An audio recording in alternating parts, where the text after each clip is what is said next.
Hi everybody, welcome to the very first video of After 50 Diaries.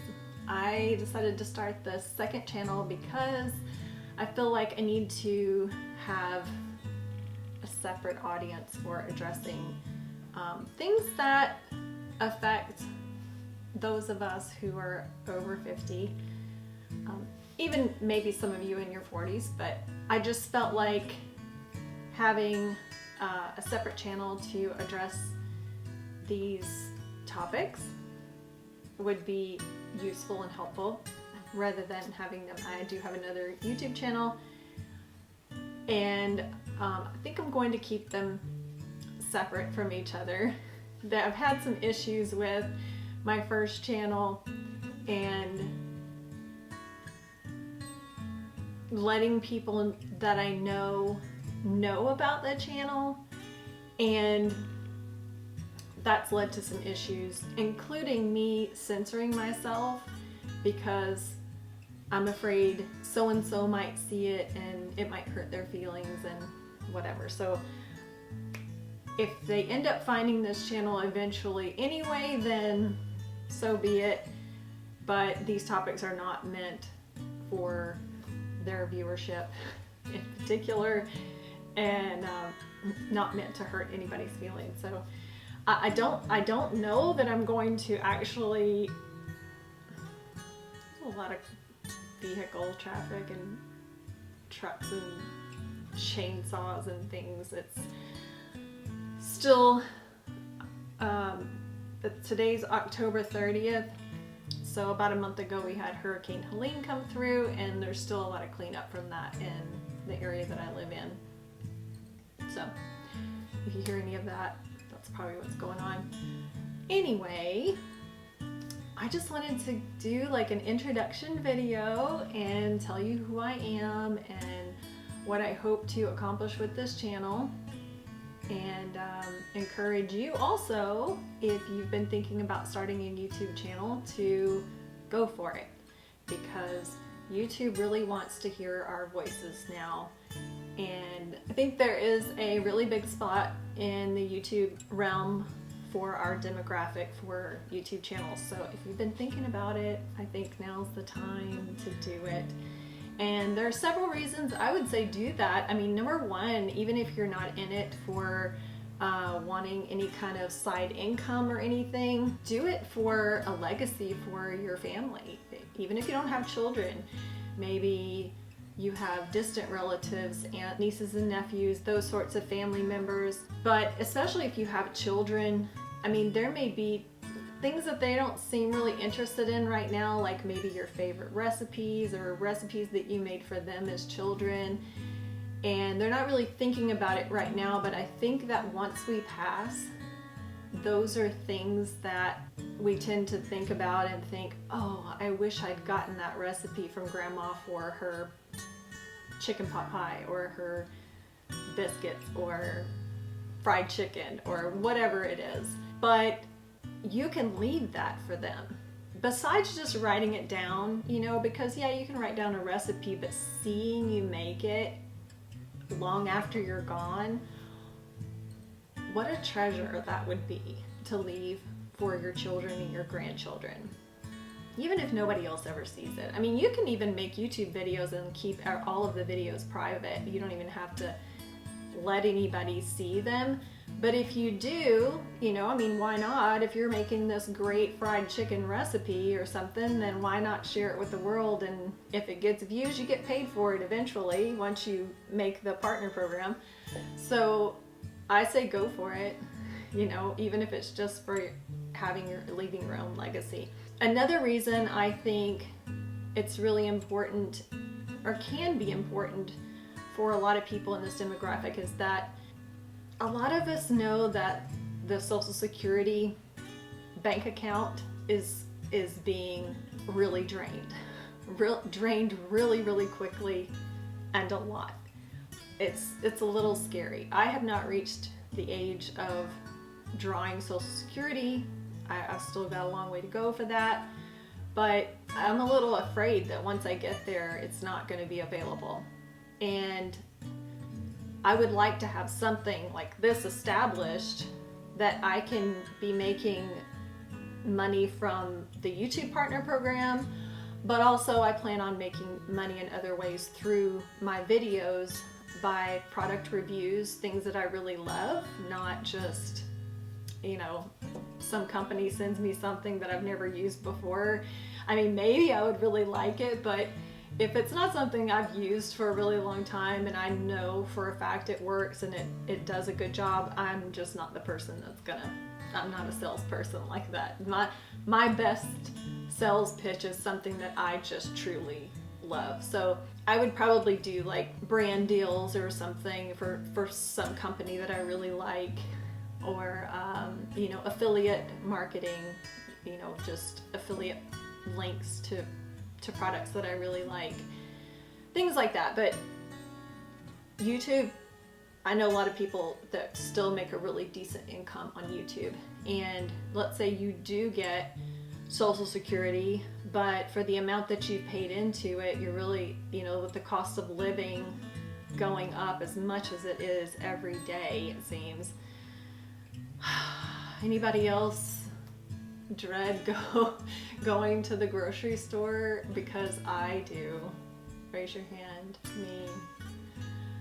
I dread it. I dread going to the grocery store, and I don't eat meat.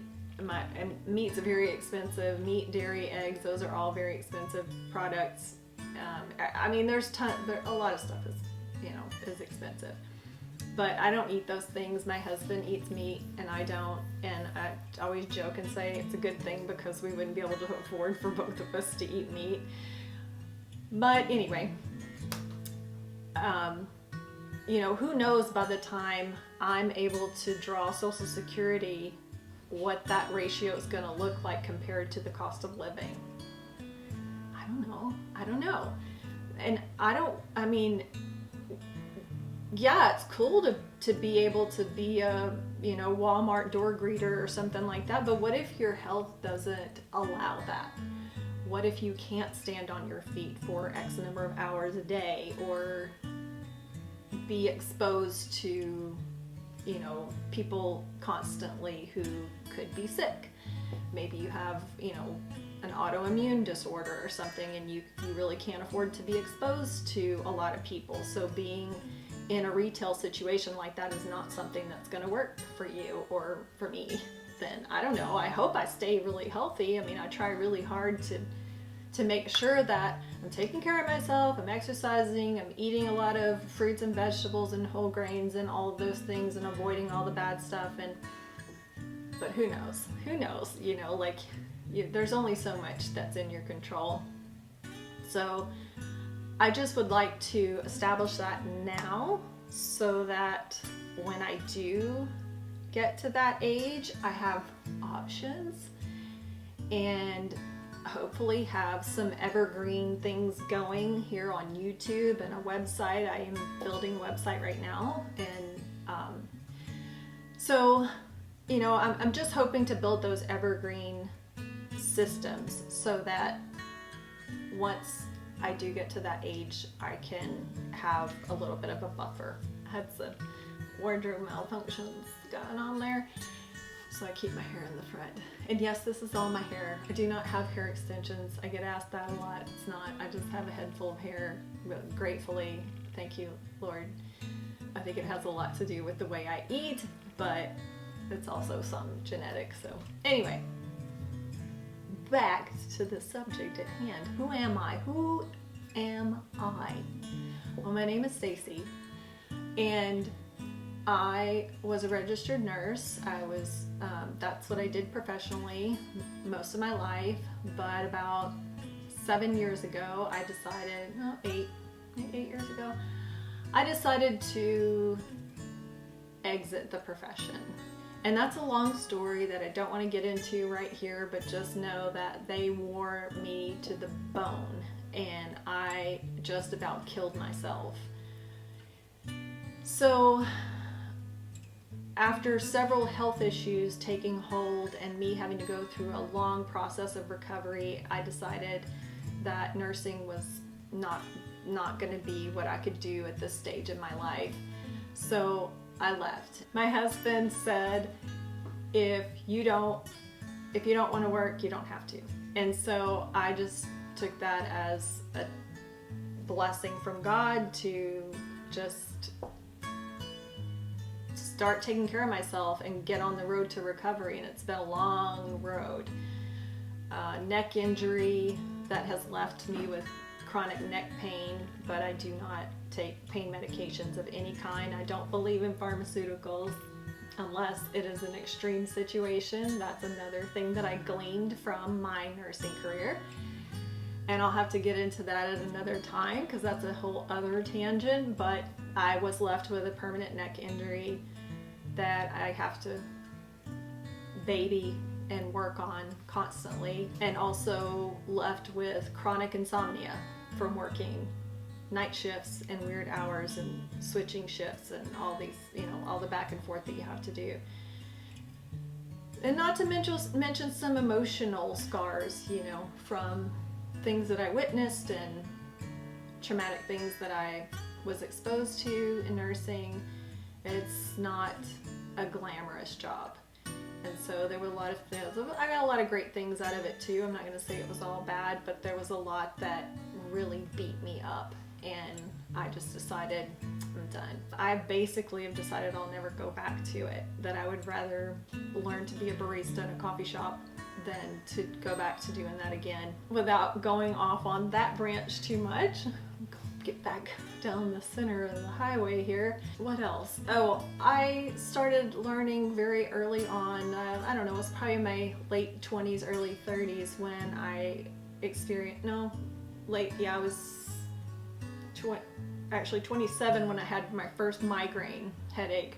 That led to more headaches over the next several years, but by the time I was about 30, I decided I've got to figure out what's going on here and fix it, because the doctors had no answers except here's some medication. And I had started gleaning from my nursing experience that pharmaceuticals is a bad thing. If you can avoid it, you should, because there are side effects. This is not medical advice for you. You talk to your doctor. I'm not your doctor. I'm not a doctor, but I'm not your doctor for sure. I'm not your nurse. I don't know your health history. I don't know what's going on with you. If you have to take them, take them. I'm just saying, for me, if I can avoid it at all costs, that's what I'm going to do, because I don't like the side effects, the potential side effects. So I avoid them. But I decided that I was going to do what I could to not have to take this medication. I wanted to get to the bottom of why I was having these migraines and fix it. So that led me down the road of learning about nutrition. I learned somewhere in all of my research, the books and the videos and all the things that I ended up researching or digging through, that some people don't process animal proteins the same way that other people do. So I just decided to do an experiment and go vegan. Well, plant-based. Sometimes I use the word vegan interchangeably, but vegan is a political term. I am not vegan, I am plant-based, and it's for medical reasons. I do love animals, of course. I don't want animals to be hurt or anything, and that's just kind of a happy side effect of me eating this way. However, my family, I'm the only one in my family that eats this way, immediate or otherwise, and I do not begrudge people their right to eat meat and dairy and whatever. So I stopped eating animal proteins, and this was so long ago that the plant-based, vegan, whatever, cheeses and milk replacements, or alternative milks, what are they? Yeah, alternative milk replacements, were not very good. And so after about a year of being plant-based, I went back to just being vegetarian. So I was plant-based, but I would still eat a little bit of like cheese or eggs if it was in something. I still didn't just drink milk or anything like that. But anyway, I traveled down that road, and I've been either some form of full-blown plant-based or vegetarian off and on all these years now. So, and it has greatly benefited me. Once I stopped eating the animal proteins, the migraines went away. I don't know. I haven't had one since, knock on wood, and I don't ever want to, because I thought I was dying. I couldn't be exposed to light. I was nauseated. I was in the bed just rocking and panting. It hurt so bad I couldn't even cry because it put more pressure on my head to cry. And I thought, I must be dying from a brain tumor. I don't know what's going on. But they did scans. There was nothing. So that was excruciating. I did not want to go through that. That was the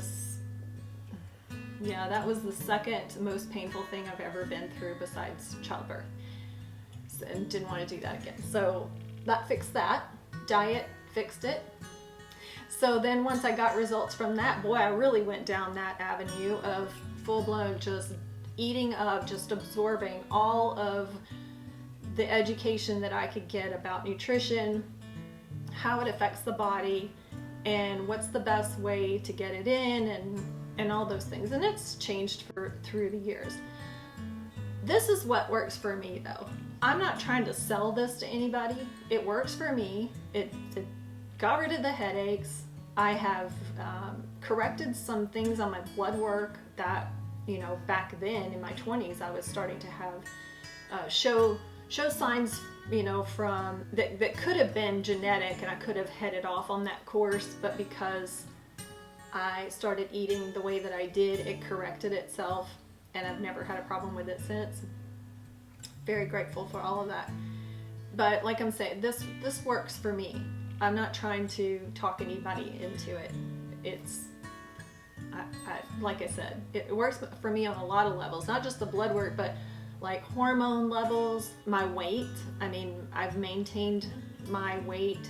I'm 5 pounds more than I was when I graduated high school, and I've stayed in that range my whole life. And now over 50 and postmenopausal, I'm able to still maintain my weight by staying on this diet. So it just works for me. Whatever works for you, great, do that. Anyway, empty nest. We are empty nesters, and that's a whole other realm. Another thing I'd like to branch out and talk about, because I don't think that enough parents, but especially mothers, are prepared for an empty nest.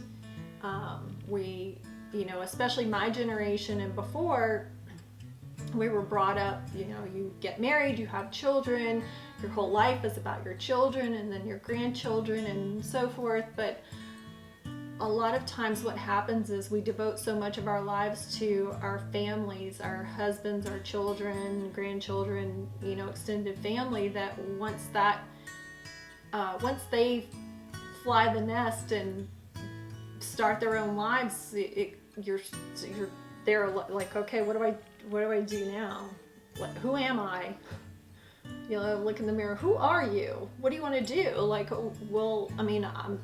I've just done this my whole life, basically. I don't remember who I was before this. So I really want to tap into that and talk to you about that, because if you haven't reached the empty nest stage yet, I would highly suggest you start venturing out into getting hobbies and doing things that you've always wanted to do. You want to take a painting class or a dance class or whatever.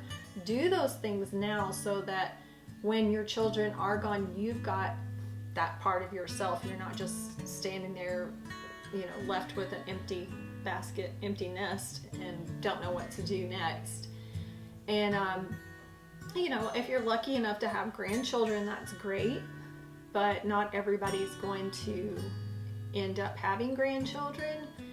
So that may not be something that ends up filling your time like you might think it's going to. So I guess another thing I will probably end up talking about in more detail is my experiences and my outlook on finances throughout different stages of life.